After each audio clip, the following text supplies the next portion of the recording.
What if the Roman Empire fought the United States today? Before getting to the war, it's worth understanding the sheer scale of what Rome actually was. The Roman Empire, at its peak, controlled what is today 47 different countries: Italy, France, Spain, the UK, Germany, Turkey, Egypt, Syria, Israel, Morocco, 3 continents, every coastline of the Mediterranean. Rome called it Mare Nostrum, our sea, because it literally was. Under Emperor Trajan around 117 AD, the empire stretched from the rain-soaked northern borders of Britain all the way to the Euphrates River in modern Syria. That's roughly 3,000 miles east to west, comparable to the width of the continental United States, packed into a connected landmass spanning 3 continents. And Rome held all of that together for centuries, not with satellites or fighter jets, but with roads, discipline, and the very credible threat of getting absolutely steamrolled by a legion. Now, put all of that on a map with modern technology. That's what America would be walking into.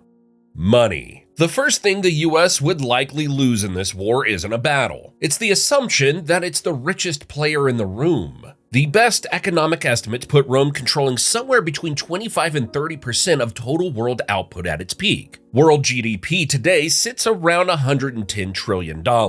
Run that math, and Rome would be pulling somewhere between $25 and $30 trillion a year. The US economy right now is about $28 trillion. Essentially, economic equals before the first shot is fired. And it gets worse from there. Those 47 countries Rome controlled, add up the modern GDPs of the territories they occupy today. Germany at $4.5 trillion, the UK and France at roughly $3 trillion each, then Italy, Spain, Turkey, Egypt, and 30-some-odd others, and it's comfortably north of $25 trillion in real productive capacity. That's not creative inflation math. That's the actual output of the land and people Rome governed, converted to today's dollars. Rome would walk into this fight fully funded. That matters enormously because long wars aren't won by whoever has the best weapons on day 1. They're won by whoever can still afford to keep fighting on day 500.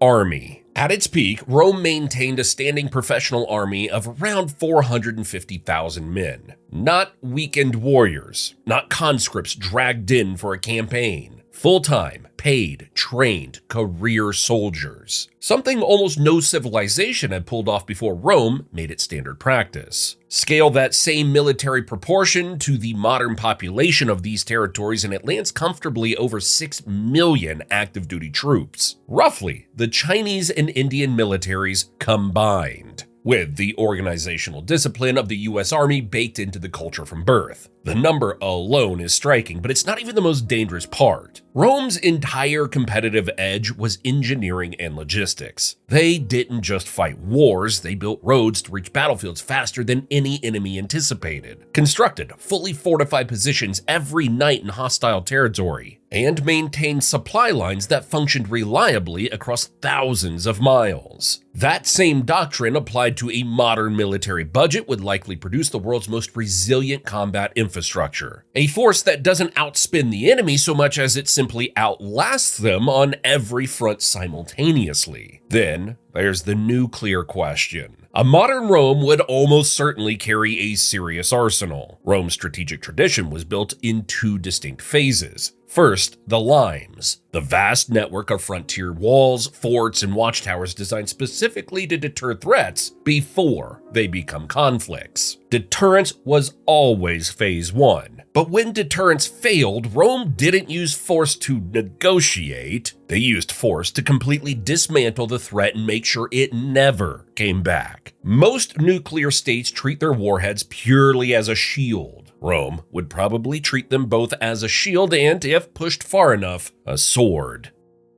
The opening. Any serious conflict between these two would almost certainly be shaped first by air and sea power, and that's where the US holds its clearest advantages. American military doctrine since the Cold War has been built around establishing air dominance as the foundation for everything else. Carrier strike groups, 5th-generation stealth aircraft, precision long-range strike systems designed to degrade an enemy's command structure and logistics before committing ground forces at scale. Against Rome, that playbook would probably work in the early stages. Rome's military tradition, however brilliantly adapted to modern technology, would struggle to counter an adversary whose entire doctrine is built around killing things before they know they're being targeted. The opening phase would likely favor the US significantly, somewhere around a 75 to 80% conventional advantage in a straight early exchange. Rome would take serious damage to its infrastructure and command architecture. But Rome's historical response to being hit hard is instructive. It doesn't break. The Roman military tradition is fundamentally built around absorbing punishment, maintaining unit cohesion, and grinding forward. Historically, Rome treated early battlefield setbacks as tactical information rather than strategic crisis, something to be studied, adapted to, and answered. A modernized Rome would likely disperse rapidly, fall back on its vast geographic depth across 3 continents, and settle into a posture the US would find very difficult to finish cleanly.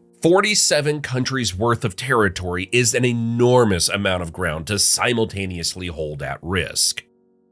The Long War. This is where the strategic picture shifts considerably, and where history becomes an uncomfortable mirror for the American side. Rome's greatest military asset was never a single weapon or a single battle. It was patience, combined with institutional memory. Rome fought long wars and won them by making the cost of continued resistance higher than the cost of submission, slowly, methodically, across years and decades if necessary. Translated to a modern context, that produces something the US has consistently struggled against: an adversary that absorbs punishment, decentralizes operations, leverages a massive population as strategic depth, and simply never reaches the breaking point that American military doctrine assumes every enemy eventually hits. The US, on the other hand, fights extraordinarily well in the short term and has a well-documented political problem sustaining long campaigns without a clear end state. Vietnam, Iraq, Afghanistan, maybe Iran. The pattern is consistent: tactical dominance that gradually erodes into strategic exhaustion. Rome would likely recognize that dynamic and deliberately exploit it. Not by trying to match American technology directly, but by extending the conflict long enough for domestic political will in Washington to become the decisive factor. By somewhere around year 3 to 4, the advantage that was clearly American at the outset would probably look much closer to even. Rome would have spent that time doing what it always did with enemy technology: absorbing it, reverse engineering it, improving it. They stole Carthaginian ship designs to build their entire navy during the Punic Wars. They adopted the gladius from Spanish tribes. They took mail armor from the Celts. A modern Rome, handed 3 years of exposure to American weapon systems, would not be fighting the same war in year 4 that it was fighting in year 1. Call it roughly 50-50 by that point, with momentum no longer clearly favoring Washington.